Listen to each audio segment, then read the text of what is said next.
Liverpool, though, we know Spurs are in the top 4 right now. Newcastle are in the top 4 right now. United 5th, Chelsea 6th, Liverpool out of sight. Back-to-back defeats against Forest and Leeds. They actually go. You actually look at it with them, and they're in not say a little bit of trouble. They are in a little bit of trouble. They play Napoli tonight. Well, they're in a lot of trouble, Terry. Let's not underdo it. They're in big trouble. They're in big trouble. How big? Massive, mate. If you look at the squad that they've got, real talk, they've been winging it for time. I've said this on here. Yeah, they've been winging it for time. And when you look at that squad, I've said this before, Terry, and I don't want to sound like I keep repeating myself with it. They need to go and spend big dough, right? And Virgil van Dijk, as good as he's been over the last 5 years, he's finished. He's done. He's not anywhere near the player he was before that injury.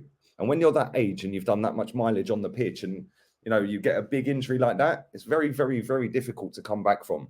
Yeah, which is why he's struggling pretty much every game. You look at Trent, he's just rubbish. Yeah, Gomez, he ain't the guy. He's been there how long? He come through the academy, right? And I think he made his debut 3.5 years ago. Has he actually kicked on in 3 years? Who? No. Did you mention, sorry? Joe Gomez. No, I think they bought him, but bought him very young from Charlton. But yeah, oh, okay, so fair enough. It wasn't quite yet. But when you buy someone like that young, hasn't kicked on and improved. No, you're right. Yeah. Harvey Elliott's got to be one of the most overrated players they have. Yeah, real talk. Like he's a nice, clean and tidy passer of the ball and all that. Who cares, mate? What do you actually do? How do you affect the game? Like you've got players that are stat padders, right? Like Ozil was and Odegaard, yeah. You've also got the eye test merchants. So the players that look good doing absolutely nothing.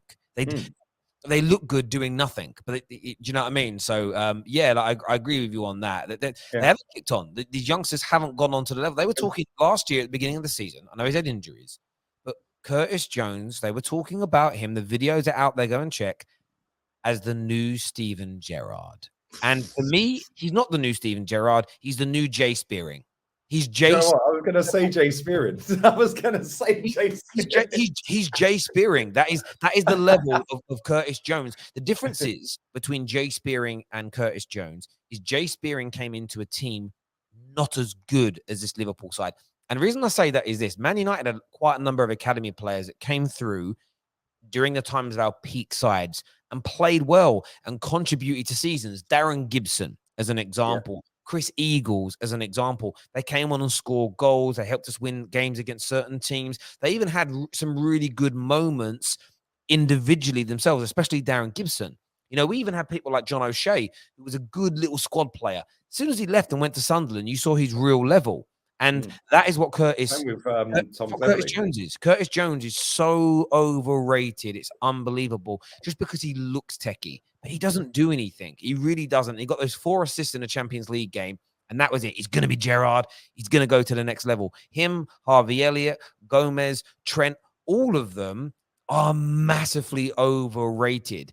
And Klopp's system is now struggling because FSG have not invested correctly to keep up, to maintain the levels. And we're now seeing from Klopp's team what you kind of got in the early days. Still some good attacking elements to their side, but leaking goals far too regularly. Van Dijk is looking needy. He's finished, mate. He's done. Them knees, then that knee injury has done him. It's kind of weird. It kind of took a while to come out. It's sad because he's been a very good player, a very good centre back here. But listen, he plays for Liverpool, so I don't really care. Like I'm a football fan. It's nice to watch other players play well and see good players playing football. Yeah, but he ain't ever going to be the player he was. Yeah, like real talk, he's never coming back to greatness. Yeah, then you've got Robertson. Like again, massively overrated because he's basically the Scottish version of Trent. Run down the wing and just keep spamming crosses, which is cool when it works. Yeah, but defensively, I don't think he's that great. Yeah, he's better than Trent defensively, but so are you, Terry. It's not difficult.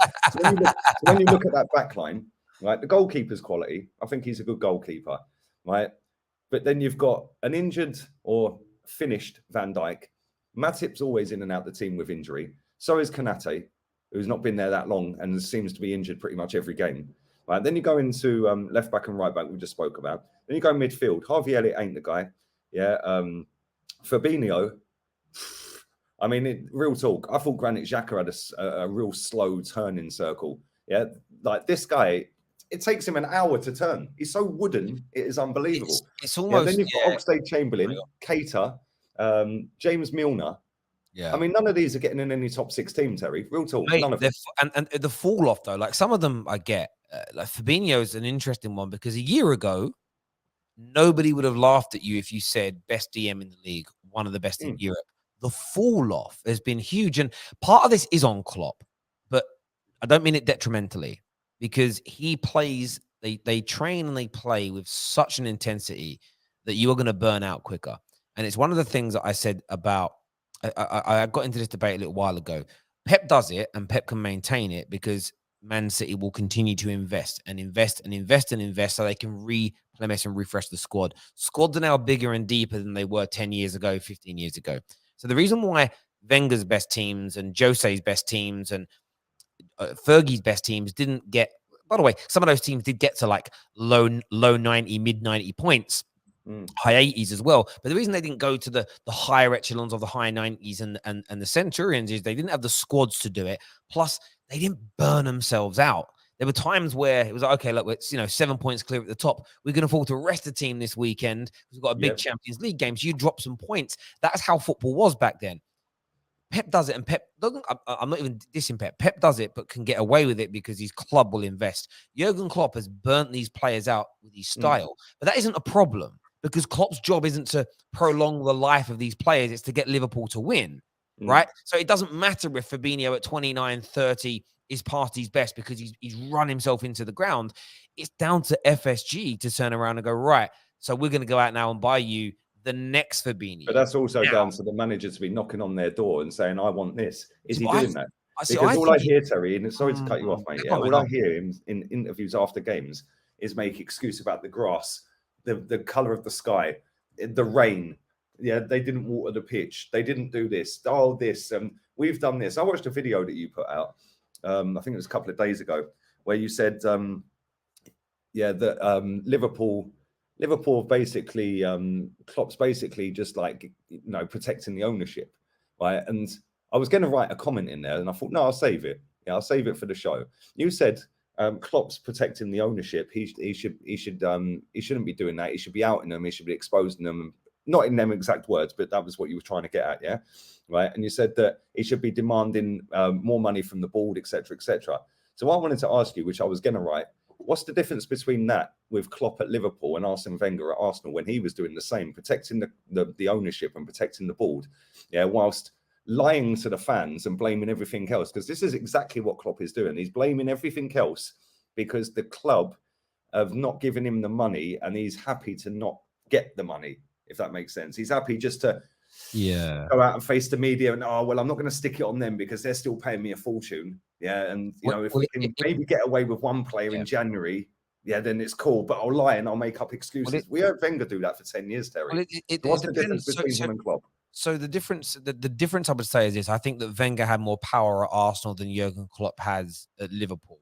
I think in the modern day game, managers do not. They may have a big say, and the longer they're there, the more they win, the more power they get. But I think Wenger, like Fergie was doing, was running the football club. However, both Wenger and Fergie were still hamstrung by their owners and the decisions. Wenger, I think, kind of made some of his where I think Fergie wanted to spend money but couldn't, but still towed the party line. But Fergie was still winning, though. So we weren't investing right, but we were still winning. And ironically, as we started spending money after he left because the new TV deal money came into fruition, so the money was then there, we just spent it incorrectly. But you got to get the balance right. So I don't expect Jurgen Klopp to come out and say the owners are tight-fisted bastards.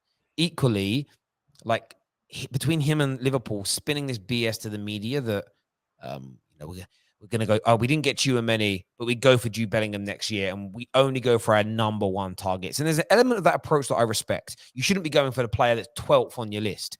But equally, but was Darwin Núñez really their number one, Terry? And if he was, there's an issue there. But I think he is. I think Darwin Núñez was one of their number one targets. But was that Klopp's number one, or was that a club saying we're getting him for you? So that will be on Klopp. Picking the profile of player is, for me, is massively Klopp and the way the club works. But do I truly believe Klopp was happy to just have that striker? No.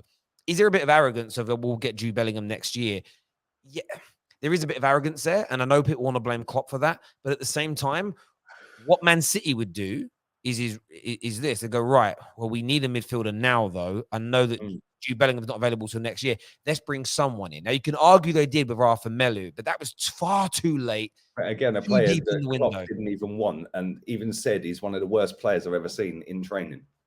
He even come out and said that. I was saying to them that something to that effect is the worst, but he didn't want him, and that was a player that Arsenal were linked to. And again, like, you know, this is why I always find it funny. And I know fans, it doesn't matter what team you support in that Premier League, yeah, fans will always make out they know of the player and they watch the league every week, and this player's great and he'll fit our system because he's now linked to your club. I understand that. We were linked to that Artemelo, and I said, well, I don't watch Italian football, so I don't know how good he is. Yeah, no, I've seen all of our fans, and then I see all the Liverpool fans. He was linked to Liverpool. Liverpool fans, oh, yes, this is the guy. And then their manager comes out inside 1 week and says he ain't the guy. He's one of the worst I've ever seen. Like, it's like, well, hang on, all these millions of people that are sitting there pretending they watch Italian football and watch him, making out he's great. One of the best managers in the world saying he's shit.